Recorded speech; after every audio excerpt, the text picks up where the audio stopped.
Hoje, dia 8 de agosto, comemoramos o aniversário de 132 anos do nascimento da escritora Leodegária de Jesus, a primeira mulher goiana a publicar um livro. Leodegária recebe hoje a homenagem da Prefeitura Municipal de Goiás por meio da Secretaria Municipal de Cultura. Apresentaremos a vocês o filme Leodegária de Jesus, da cineasta Rosa Berardo.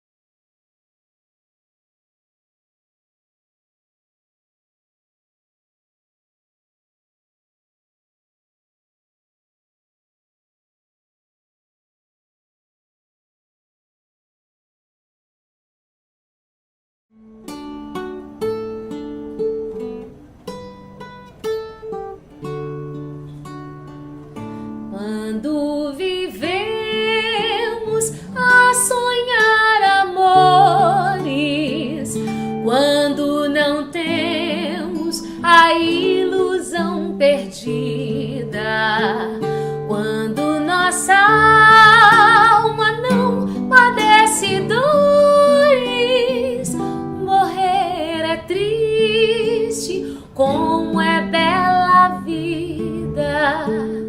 Mas se nos fere o espinho da tristeza, se maltratados somos pela sorte, se nos é dado cálice da incerteza, viver é triste, como é doce a morte.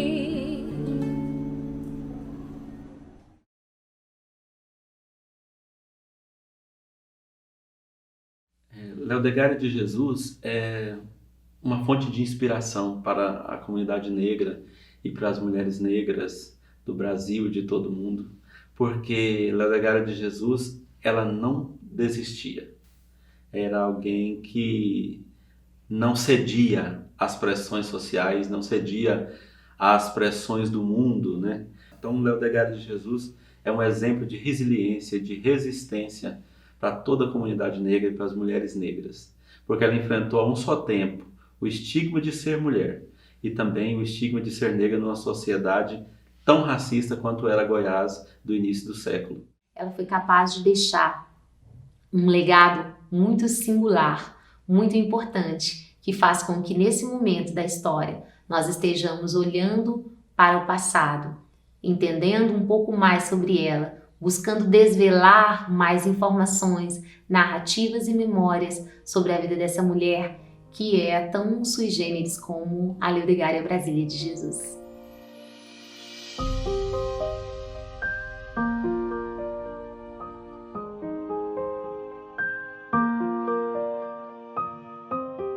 Leodegária de Jesus nasce em Caldas Novas, né, em 8 de agosto de 1889.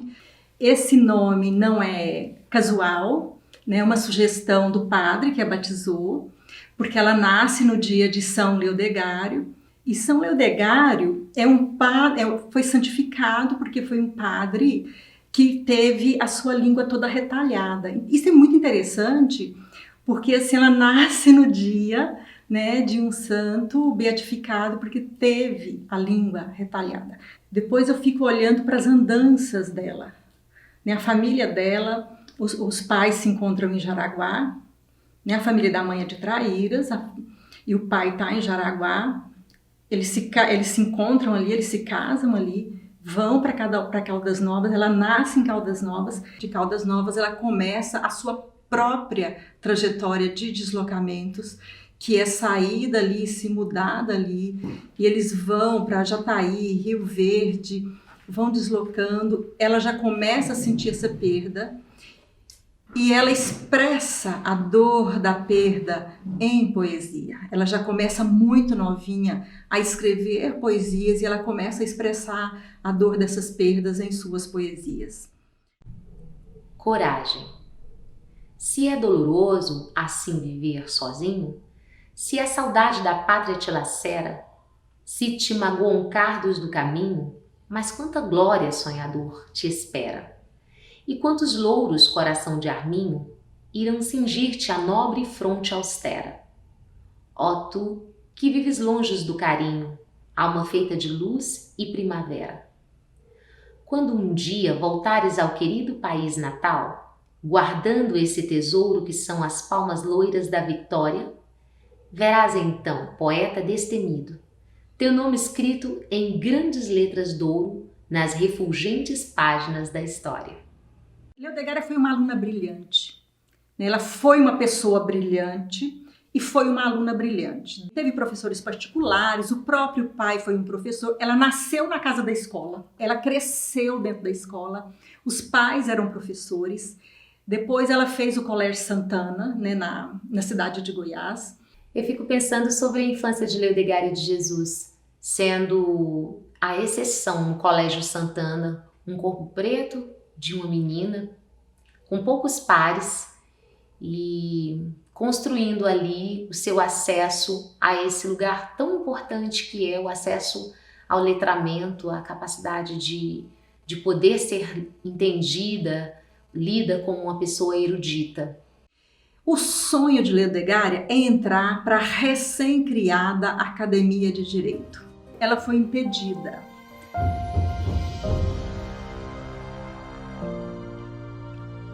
Na Academia de Direito, até aquele momento, só havia estudantes homens, não havia nenhuma estudante mulher. Ela seria a primeira. Para ingressar na Academia de Direito, na época, é preciso fazer os estudos preparatórios. Esses estudos preparatórios são feitos no Liceu de Goiás. Para fazer esses estudos preparatórios, ela precisa ser admitida por meio de uma prova. Ela faz a prova e não é admitida. O pai dela não aceita, contesta, né, o resultado dessa prova, manda uma carta para a então capital federal, no Rio de Janeiro, e essa resposta demora para chegar e chega favorável a ela. A resposta diz que o liceu tem de constituir uma banca extraordinária para examiná-la. É constituída essa banca extraordinária, ela é examinada, isso demora anos para que saia o resultado e ela fica esperando e isso vai transcorrendo o tempo, a angústia, o pai adoece, tudo vai acontecendo, né? O pai adoece. Nesse tempo, ela cursa a escola normal, ela faz a escola normal e começa a profissão de docente, né? Começa a ser professora e nada da resposta chegar. Quando chega a resposta, ela está aprovada com êxito, mas o pai já está gravemente doente. Ela tem de ir embora. Isso nós já estamos falando do quê? De 1910. Tudo isso começa em 1904. Nós já estamos em 1910. E ela tem de ir embora com o pai, para o pai cuidar da saúde. Se não houvesse essa situação de invisibilidade da trajetória dela, ela poderia ser hoje essa grande referência também no direito para todas as mulheres e para as pessoas pretas do nosso país. Havia um grupo, né, chamado de As Senhoritas ou As Senhorinhas, que era Leodegária de Jesus, Cora Coralina, a Rosa Godinho. Além do jornal, elas faziam saraus e nesses saraus elas iam todas vestidas de rosa. Por isso que era chamado a rosa e porque era a cor das senhorinhas, né, da época.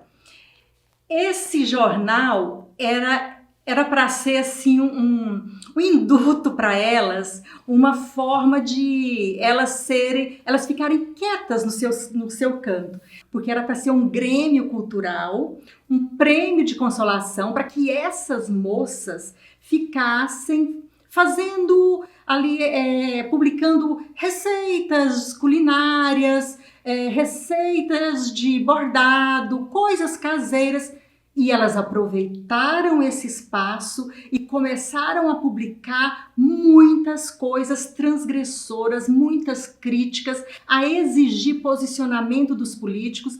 Esse jornal deu o que falar, é um marco histórico na comunicação em Goiás.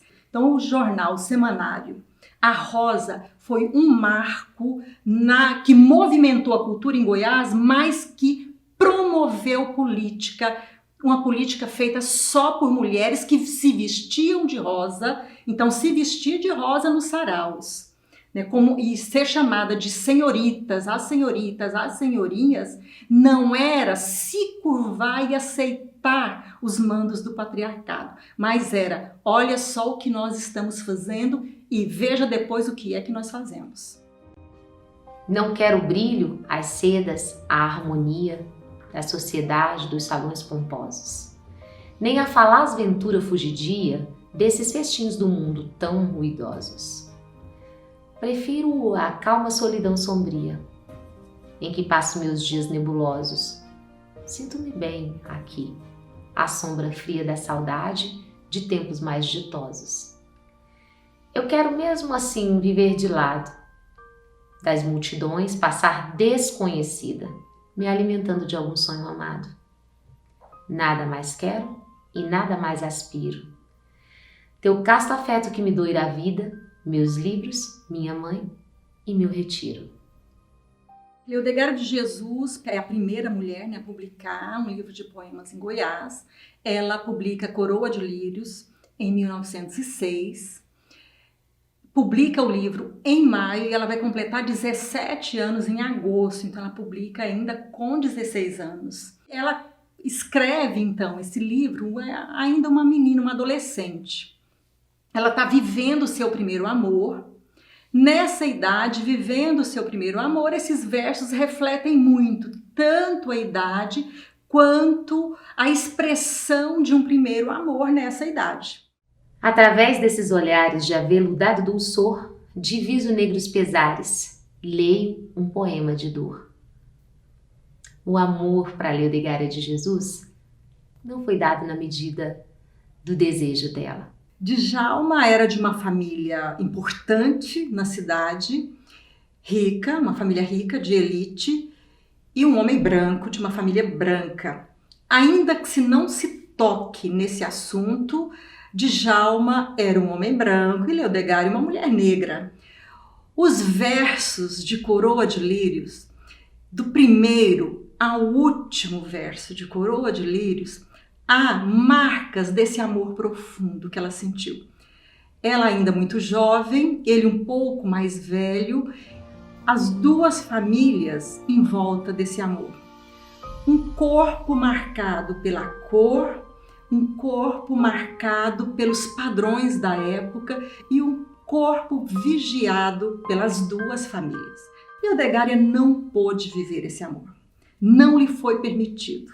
Leodegária de Jesus, como muitas outras mulheres pretas ainda vivem hoje, sofreu na própria alma a dor da solidão da mulher preta, ainda e sempre. Partiste. Desde então, o mal secreto que no fundo da minha alma existe é mais profundo e amargo, mais completo e mais intenso desde que partiste.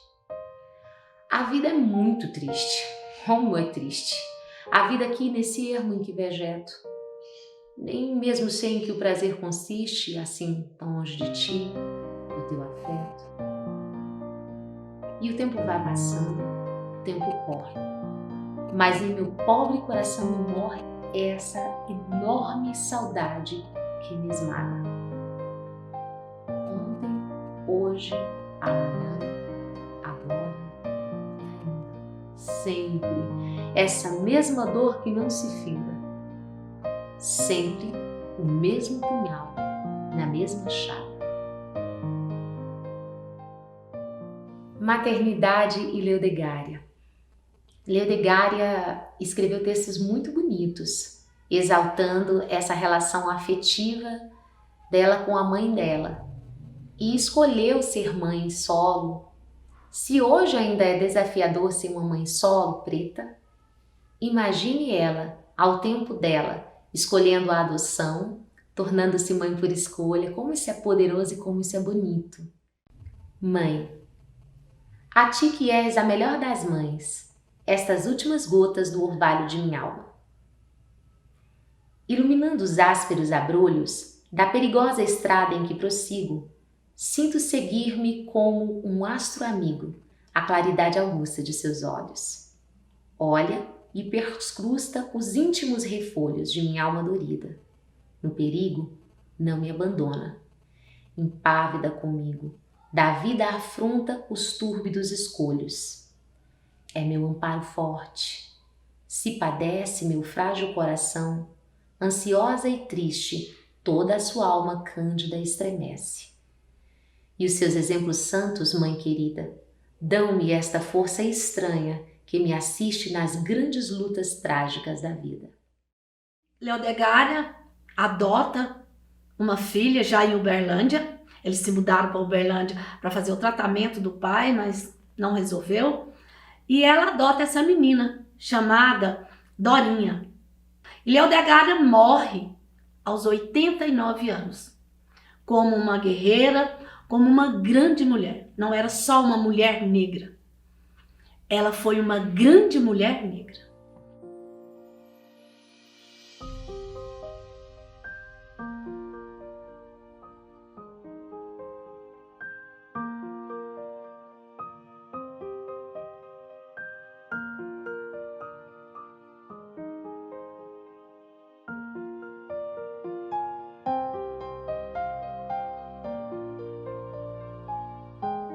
Voltar a ti, ó terra estremecida, e ver de novo a doce luz da aurora, o vale, a selva, a praia inesquecida, onde brincava pequenino outrora. Ver uma vez ainda essa querida Serra Dourada que minha alma adora, e o velho rio, o cantagalo, a ermida. Eis o que sonho unicamente agora. Depois, morrer, fitando o sol no poente. Morrer ouvindo ao desmaiar fagueiro da tarde estiva o sabiá dolente. Um leito, enfim, bordado de boninas, onde dormisse o sono derradeiro sob essas verdes plácidas colinas.